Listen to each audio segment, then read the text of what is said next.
প্রজ্ঞাপনকে চূড়ান্ত সমাধান মনে করে না আন্দোলনকারীরা। 4 দফা আলটিমেটাম। কোটা সংস্কার করে জারি করা সরকারি প্রজ্ঞাপনকে চূড়ান্ত সমাধান হিসেবে মনে করছে না বৈষম্য বিরোধী ছাত্র আন্দোলন। একই সাথে 4 দফা দাবি জানিয়ে সরকারকে 48 ঘন্টার আলটিমেটাম দিয়েছে কোটা সংস্কার আন্দোলনের এই প্ল্যাটফর্ম। কোটা পুনর্বহাল করে হাইকোর্টের রায় বাতিল করে কোটা ব্যবস্থা সংস্কার করে আদেশ দিয়েছিল আপিল বিভাগ। মঙ্গলবার একটি সংবাদ সম্মেলনে আইনমন্ত্রী জানান, সুপ্রিম কোর্টের রায়ের আলোকে কোটা সংস্কার করে প্রজ্ঞাপন জারি করা হয়েছে। এরপর নিজেদের প্রতিক্রিয়া জানাতে মঙ্গলবার বিকেলে রাজধানীর ঢাকা রিপোর্টার্স ইউনিটিতে সংবাদ সম্মেলন করে বৈষম্য বিরোধী ছাত্র আন্দোলনের মূল সংগঠকরা, যেখানে উপস্থিত ছিলেন অন্যতম সমন্বয়ক নাহিদ ইসলাম, সার্জিস আলম, হাসনাত আবদুল্লাহ ও মাহিন সরকার। এর আগে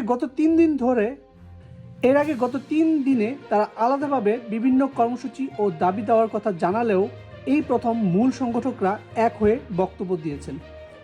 এই সংবাদ সম্মেলনে তারা বলেছেন, কোটা আন্দোলন ঘিরে যে রক্তপাত ও হত্যাকাণ্ড ঘটেছে তার দায় সরকার এড়াতে পারে না, যে কারণে সারা দেশে কারফিউ প্রত্যাহার, ইন্টারনেট সংযোগ চালু, বন্ধ শিক্ষা প্রতিষ্ঠান খুলে দেওয়া ও সারা দেশের সমন্বয়ক ও আন্দোলনকারীদের নিরাপত্তার দাবি জানানো হয়।